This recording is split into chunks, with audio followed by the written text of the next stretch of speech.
Hello, welcome back to the Sunday Serving channel. Words of hope and truth from the gospel. What a glorious spring morning. It's 2 weeks until Easter. And I was thinking for today to talk about the passages from the Gospel of John about the Good Shepherd and the sheep pen. If you look behind me here, we have a brand new sheep pen that the farmers have made with a new gate and posts and a fence and a beautiful pasture up on the hillside there. And then over back behind me here, we got the sheep in the pen by the barn. They're waiting for the lambing season. It's about to begin. New life, signs of new life in spring. So Jesus used the picture of sheep and shepherds a lot in the gospel, in the Old Testament as well. There's a lot about sheep and shepherds. So here from the Gospel of John, chapter 10, Jesus says, "Very truly I tell you, Pharisees, anyone who does not enter the sheep pen by the gate." So here we have a gate.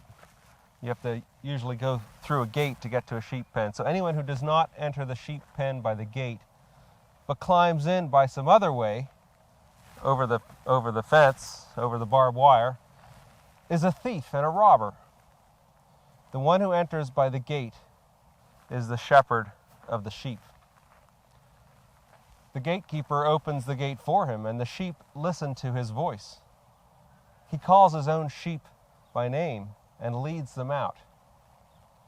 When he has brought out all of his own, he goes on ahead of them, and his sheep follow him because they know his voice. And that's interesting. People that take care of sheep, the sheep get to know the shepherd. And instead of the shepherd beating the sheep and trying to chase them or herd them, often if a shepherd that is known by his sheep walks in front of his sheep, they'll follow him. And Jesus talks about that here. But they will never follow a stranger. In fact, they will run away from him because they do not recognize the stranger's voice. So Jesus used this figure of speech, but the Pharisees did not understand what he was telling them. So even back then, people didn't really understand all of the stories Jesus used to tell us about life and true life and how we should be. Goes on here, "Therefore Jesus said again, very truly I tell you, I am the gate for the sheep." Now that's quite a statement. Jesus said he was the gate for the sheep. In other words, if we want to go in and out of the pen of safety or out to pasture for food, we have to go through Jesus.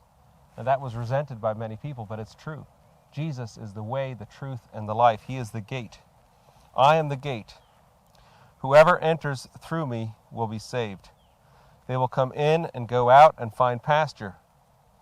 The thief comes in only to steal and to kill and to destroy.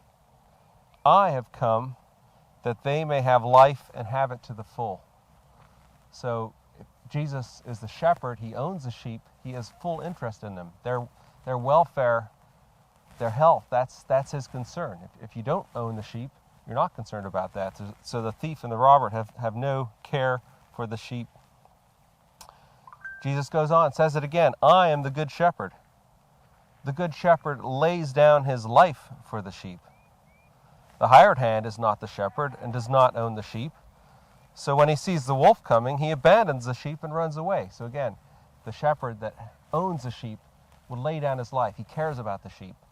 If someone is hired to take care of them, he won't have the same interest. The man runs away because he's a hired hand and cares nothing for the sheep. I am the good shepherd. Again, Jesus says it so many times, over and over again. I am the good shepherd. I know my sheep, and my sheep know me. Just as the Father knows me, and I know the Father, and I lay down my life for the sheep. So Jesus was telling them, the disciples, the Pharisees, he was telling them that he was going to lay his life down for the sheep. And that is the story of Easter, Jesus laying down his life for us, the sheep. Then this is my favorite part, the last part of this story about the good shepherd and the gates and the sheep pen. Jesus said this, he said, I have other sheep that are not of this pen, and I must bring them also. Now Jesus was speaking to the people of the Jewish nation then, and he was saying, I care about everybody, not just about the people of Israel, but I have other sheep, all of us. No matter where you go in the world, no matter what country, nationality, race, we are all Jesus' sheep. He has sheep of other pens, and I must bring them also. That's what Jesus said.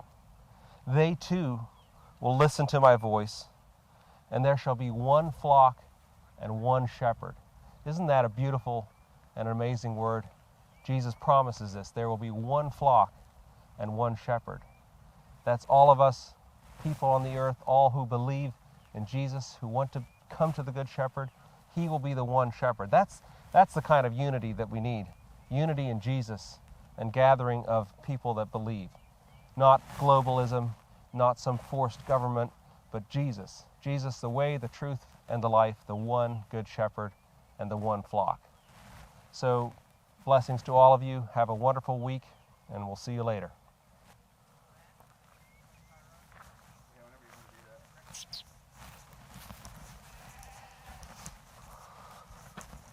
Remy, let's go check on the sheep.